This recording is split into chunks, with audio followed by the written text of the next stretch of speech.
अब किसी के ऊपर नियत बांध के बैठा हूँ जी, तो वो सब पूरा करता है मेरा। ये सब पूरा करते हैं। हाँ, किसी को भी कुछ बोल दिया, कह दिया, हाँ उसका पूरा होता है। मतलब आपका वचन खाली नहीं जाता। देखो, वचन के लिए कोई मैं भगवान नहीं हूँ, न भगवान का भाई, मैं शंकर जी तो नहीं हूँ, न सीना चीर के दिखा सकता हूँ। सत्यता अगर पूछी जाए तो मेरे साथ चल सकते हो। जी, 25 किलो चीनी में मैंने 400 कन्या खवा दी है। उसके बाद 1-1 किलो जलेबी घर में बेच दी। 25 किलो चीनी में 400 कन्याओं को प्रसाद ग्रहण करा दिया। हाँ, उसके बाद भी 1-1 किलो घर में लोगों के मकानों में भिजवा दे के ले जाओ यहाँ से जलेबी। हाँ, आज भी प्रमाण दे देंगे चल के। महाकुंभ प्रयागराज की धरती पर त्याग, साधना और तपस्या इसी रेती पर रमते हुए आप सब देख सकते हैं कि कैसे हमारे संत महाराज जी, कैसे हमारे नागा संत महाराज जी इसी धरती पर, पावन पुनीत धरती पर तपते हैं, तपस्या करते हैं और देश और धर्म के लिए जब जरूरत पड़ती है तो यही खड़क, यही तलवार उठा लेते हैं और अलख निरंजन करके दुष्टों को बताते हैं कि अब देर नहीं है, अगर अब आगे कदम बढ़ा तो ये तलवार भी उठ जाएगी। पूज्य महाराज जी के चरणों में दंडवत प्रणाम, बहुत बहुत प्रणाम। गुरु जी का नाम महामंत्री महाराज सतगिरी महाराज के हम नाती चेला हैं जी। और जो है सतपाल महाराज जी के हम शिष्य हूँ। अशोक गिरी छोटा सा नाम हमारा है जी, गुरु मूर्तियों का दिया हुआ। जी जी जी, और मैं फरुखाबाद बेदू अड्डा से जी है जी। तो आज देख रहे हैं देश पर तमाम तरह के संकट हैं, उन संकट को निपटने के लिए कैसे क्या करेंगे आप? देखिए, संकट निपटने के लिए अभी तक तो मैं लोग चुपचाप बैठा रहा जी। सनातन धर्म के लिए। जी। अब जो मेरी अगर तलवार उठेगी तो जो है नीचे नहीं आएगी, नीचे नहीं आएगी, ऊपर जाएगी, ऊपर जाएगी। हाँ, अब एक नहीं उठेगी, लाखों तलवार उठेगी। अच्छा, कहाँ है वो आपकी तलवार? तलवार हमारे पास। अच्छा, ये देखिए पूज्य महाराज जी की तलवार है। महाराज जी ये कह रहे हैं कि सनातन की रक्षा के लिए ये तलवार उठ गई तो फिर ये नीचे नहीं जाएगी और विधर्मी जान ले अगर सनातन पर कुछ भी किया तो पूज्य महाराज जी उन्हें सबक सिखाने का काम करेंगे। तो ये तलवार तो खड़क में उसमें रहती है, म्यान में रहती है तब रहती है मगर ये बाहर भी निकलती है। अच्छा, बाहर निकलती है। इससे मैं भजन करता हूँ। इसमें भजन मेरा देखा भी है, अभी तुमने भजन की फोटो भी ली है। तो जो मैं भजन करता हूँ, तो भजन भी करते हैं और जो है रक्षा भी करते हैं जी।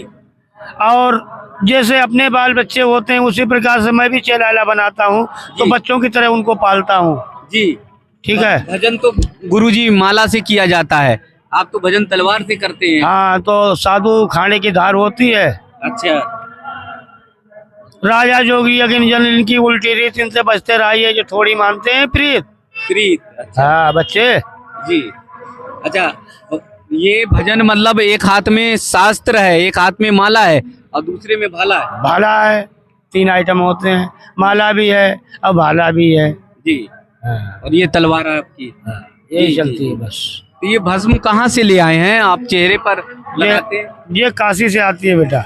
ये क्या काशी की मसान की मुर्दा की है? मुर्दा की भी होती है, इसमें अंश होता है मगर नहीं सब चीजें मिक्सचर होती हैं, चंदन अंदन वगैरह। जी जी। हाँ, यहाँ देते हैं 400-500 रुपए किलो देते हैं। तो संसार में तो लोग सजने संवरने के लिए मार, पाउडर, क्रीम लगाए रहते हैं, आप ये सब मसान की जो थोड़ी सी भस्म आप चेहरे पर लगा लेते हैं? हाँ, चेहरे पर लगा लेते हैं कि इससे मैं भजन करता हूँ महाकाल का जी। हाँ, तलवार से मैं भजन करता हूँ।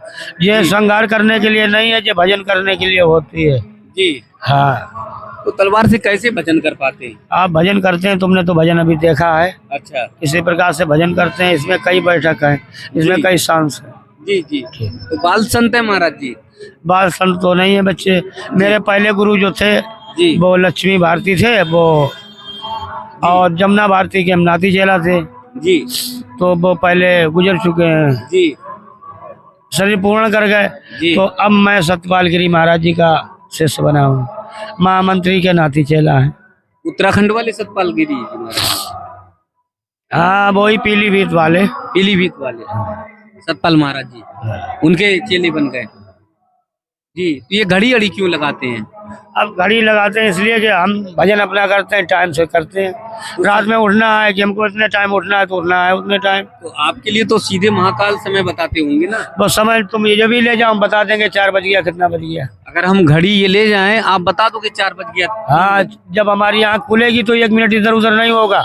अब नहीं तो ये घड़ी ले लो तुम, लेटना वहाँ, मैं 4 बजे उठूंगा, 1 मिनट इधर उधर हो जाए तो बाबा नहीं 1 सेकंड भी इधर उधर नहीं 1 सेकंड तो कुछ भी हो सकता है मगर 1 मिनट नहीं होगा। हाँ 4 बजे जगना है तो जगना है जगना, ये टाइम खुद ही देता रहेगा जी। तो ये कौन सी साधना कर ली कि आपका टाइम टेबल पूरा बन गया। देखो ऐसा है, साधना आप भी कर सकते हो, मैं भी कर सकता हूँ जी अब किसी के ऊपर नियत बांध के बैठा हूँ जी। तो वो सब पूरा करता है मेरा। ये सब पूरा करते हैं। हाँ किसी को भी कुछ बोल दिया कह दिया हाँ वो उसका पूरा होता है। मतलब आपका वचन खाली नहीं जाता। देखो वचन के लिए कोई मैं भगवान नहीं हूँ, न भगवान का भाई हूँ, ठीक है। मैं शंकर जी तो नहीं हूँ, न सीना चीर के दिखा सकता हूँ। सत्यता अगर पूछी जाए तो मेरे साथ चल सकते हो। जी 25 किलो चीनी में मैंने 400 कन्या खवा दी है, उसके बाद 1-1 किलो जलेबी घर में बेच दी। 25 किलो चीनी में 400 कन्याओं को प्रसाद ग्रहण करा दिया। हाँ उसके बाद भी 1-1 किलो घर में लोगों के मकानों में भिजवा दे के ले जाओ यहाँ से जलेबी। हाँ आज भी प्रमाण दे देंगे चल के। तो ये कहाँ पर कैसे कर दिया आपने। ये एक गांव कायमगंज में पड़ता है रिटौल। जी रिटौल एक मंदिर पे रहते थे, छोटा मोटा मंदिर था जी। वहाँ पर जैसे बेल टूब था पहले, अब बेल टूब बंद हो गया, एक चेला बन गया तो उसने कहा महाराज जी हमारे यहाँ 1 महीने रुक लो। तो हमने कहा जितने 1 महीने का वादा नहीं करता हूँ 10 दिन भी रुक सकता हूँ, 5 दिन भी रुक सकता हूँ। हाँ अब चाहे 15 दिन रुक जाऊँ, चाहे 10 दिन रुक जाऊँ, चाहे 2 महीने रुका रहा हूँ, चाहे अभी चला जाऊँ। तो वहाँ पर मैं मुझको रोका गया। फिर सत्यता आजमाई कि जब बाबा कैसा है। अच्छा सत्यता के लिए लोगों ने किया कि ये बाबा कैसा है। तो मैंने गाँव वालों से पैसे भी नहीं लिए जी। मैंने चीनी भी मंगाई, पीपा भी मंगाया, अपना सब कुछ मंगाया। एक लड़का था वो आ गया, जलेबी उसने बना तोड़ी। हाँ फिर और एक आ गया, 2 ने तोड़ी। तो परीक्षा ली गई है तो मैंने जो मेरा कार्य सब पूरा हो गया। मगर मेरा कार्य जब पूरा हो गया तो एक भक्त था, उसने क्या महाराज ये बताओ क्या करें। तो हमने क्या भैया आए अब करो कि तुम कुछ नहीं करो, मेरा पास जो है वो मैं धर्म करता हूँ और उसके बाद धर्म के खातिर मैं सब कुछ कर सकता हूँ। धर्म के साथ कुछ भी हो सकता है, कुछ भी कर सकते हैं। धर्म पे चलूंगा, अधर्म पे नहीं जा सकता जी। तो इसका मतलब जो कुछ कह देते हैं वो सत्य अटल हो जाता है।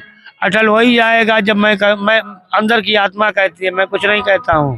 अंदर की आत्मा से दुआ देते हैं, दुआ नहीं किसी की लेते हैं। जी जी जी। तो अंदर आत्मा में ये आवाज आ जाती है कि हमको क्या देना है, क्या कहना है। हाँ और पापी पाखंडी आते हैं उनको हम कह भी देते हैं। ये बच्चा कल बैठा हुआ था सामने, पूछो ये बच्चा बैठा हुआ था सामने, उससे क्या कह दिया, हम कह जा तू इस के नहीं तू जा, वो तुरंत चला गया। उसने क्या हाँ महाराज। अच्छा किसी को कह दिया आपने। हाँ हम कह तू नहीं तेरा हम लेंगे। कैसे किसी के अंदर की बात को पढ़ लेते वो जान तो लेते? जान क्या लेते हैं, ऐसा है बेटे कि अंदर की आत्मा जागने लगती है, अंदर करंट वो दूसरा ही आ जाता है उस समय। कौन सा करंट रहता है ये। एक करंट ऐसा है वो ऊपर से डोर लग जाती है परमात्मा जी। तभी ये काम होता है। और वो ऊपर की डोर जो है वो फेल नहीं होती है, किसी को काटे नहीं काटती है। जी। हाँ वही डोर बताती है सब बातें। ये आपको करना क्या है। बस वो खुद ही बताता कि इसको ये दुआ देना है, इसको नहीं देना, लेना क्या है। अच्छा जो कोई चढ़ा जाए, हम तो ये भी नहीं कहते उस डोर पर तुम चढ़ाओ। जी जी जी। और हम तो सनातन धर्म में चलना ही चाहते हैं, आप लोग भी चलें, सभी चलें, सारी जनता को एक ही धर्म पे, सनातन धर्म पे चलना चाहिए। सभी लोग सनातन की ओर चले, हाँ। ये आप चाहते हैं। हाँ। अच्छा लेकिन संत लोग ऋषिगण लोग जब लेकर चलेंगे तभी तो चलेंगे। राम जी को लेकर संत लोग चले तो ना। चल ही रहे हैं, सामने सभी संत चल रहे हैं। नहीं वो जब जनता से पब्लिक से अपील करेंगे भगत जगत से तभी तो चलेंगे। हाँ। नहीं तो हम लोग तो सांसारिक आदमी भटक जाते हैं। तो हम लोग भी तो जनता से भी कहते हैं और जो भी अफसर लोग आते हैं उनसे भी कह देते हैं कि बेटा सब देख रेख रखो, यहाँ पर कोई गंदगी नहीं फैलना चाहिए। अच्छा। हाँ कोई ऐसा कार्य नहीं होना चाहिए जिसमें किसी को कष्ट हो। जी सबको बोलते रहते हैं कि सनातन की ओर चलो चलो अच्छा कर्म करो, माँ बाप के। लग रहा है कि सनातन खतरे में है क्या। नहीं खतरे में नहीं होगा, कभी नहीं होगा। अच्छा। ये मुझको दिख रहा है कि कुछ नहीं खतरे में। लेकिन तमाम जगहों पर तो सनातनियों पर पथराव होता है, तमाम जगहों पर सनातनियों की यात्राओं को तो जो जैसा करता वो भरता भी तो है, पैसे का कर्म होते चले जा रहे हैं उसकी तरफ। अब ऐसा नहीं नांगा साधु बहुत है। कुछ नहीं हो पाएगा। सब नागा साधु ही लोग संभालते हैं, दूसरी फौज यही है। दूसरी फौज। तो महाकुंभ से कोई निर्णय लिया जा रहा है क्या? अब अभी तो मेरी नॉलेज में कुछ नहीं, मैं उठ के जाते नहीं कहीं, इस झोपड़ी के अलावा जाते? कहीं नहीं जाता हूँ। अच्छा, यहीं पर तपते हैं, साधना करते हैं, बस मतलब अलख निरंजन है। अलग निरंजन सब दुख भंजन, अलख निरंजन सब दुख भंजन। भंजन। तो पूज्य महाराज जी कह रहे हैं अलख निरंजन सब दुख भंजन, यानी अलख निरंजन बाबा सबके दुख को हरते हैं, कष्ट को हरते हैं।